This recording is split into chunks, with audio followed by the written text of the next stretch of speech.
እርግጠኛ ባልሆናችሁባቸው ጉዳዮች ሌሎች በእናንተ አካባቢ ያሉ ሰዎች ስለተስማሙባቸው ብቻ ተስማምታችሁ ታውቃላችሁ? ይህ እንግዲህ በዕለት ተዕለት ህይወታችን ውስጥ አብዛኞቻችን የሚያጋጥመን ነው። ይህም በሳይኮሎጂ ማህበረሰባዊ ተቀባይነትን መፈለግ ነው።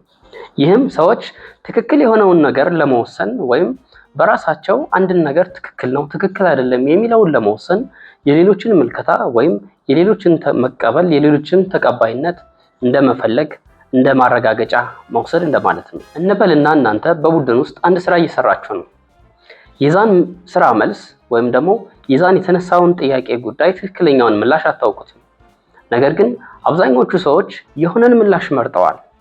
እናንተ ያንን ምላሽ ብትመርጡት ባትመርጡትም ትክክለኛ መሆኑን እርግጠኛ ስላልሆናችሁበት ብቻ ሌሎች ሰዎች በወሰኑት ወይም ሌሎች ሰዎች ይሆናል ብለው በጠሩት ልክ ያንን ምርጫ በተመሳሳይ እናንተም ልትመርጡት ትችላላችሁ። ይህም እንግዲህ ያ ነገር ትክክለኛ ይሁን አይሁን እርግጠኞች ሳንሆን ሌሎች ሰዎች መወሰናቸውን ምክንያት አድርገን ለአንድ ነገር ምላሽ የምንሰጥበት መንገድ። ብዙውን ጊዜ ሰዎች ነንና ደህንነት እንፈልጋለን።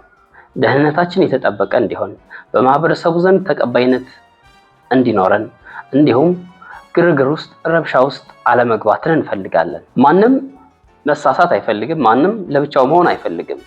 ለዛም ነው የማህበራዊ እንስሳዎች ነን የሚባለው።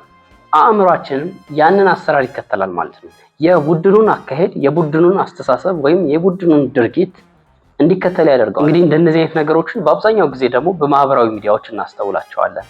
አንድ ልጥፍ፣ አንድ ቪዲዮ ወይም ምንም አይነት መልእክት ሊሆን ይችላል በማህበራዊ ሚዲያ ሲተላለፍ በርካታ ላይኮችን ወይም በርካታ መወደዶችን፣ በርካታ መጋራቶች ሲኖሩት ይህ ነገር ትክክል ሊሆን ይችላል፣ ይህ ነገር ጠቃሚ ሊሆን ይችላል በሚል በርካታ ሰዎች እዛ ነገር ላይ ምላሽ ሊሰጡበት፣ ላይክ ሊያደርጉት ወይም ደግሞ ኮመንት ሊያደርጉት፣ ሼር ሊያደርጉት ይችላሉ። ይህም ያ ነገር ትክክል ይሁን ወይም ትክክል አይሁን በራሳችን በምንወስደው ግምገማ በምንወስደው ምልከታ ሳይሆን ሌሎች ሰዎች በብዛት ስለመረጡት፣ ሌሎች ሰዎች በብዛት እዛ ነገር ላይ ይሁንታን ስለሰጡት የአብዛኛውን ሰዎች ሁኔታ የአብዛኛውን ሰዎች መንገድ መከተል እንደማለት ነው። ዋናው ጥያቄ ይሄ ነው። እናንተ ሌሎችን እየተከተላችሁ ነው ወይስ ራሳችሁን እየተከተላችሁ ነው? ይህም እንግዲህ በቀጣይ ጊዜ በሰዎች በሚሰበሰቡባቸው ቦታዎች ውስጥ ስንሆን፣ በቡድን ውስጥ ስንሆን ቡድኑን ተከትለን እንዳንሄድና ቆም ብለን ማሰብ እንድንችል በማሰብ የተዘጋጀ ቪዲዮ ነው። ቸርን ሰንብት።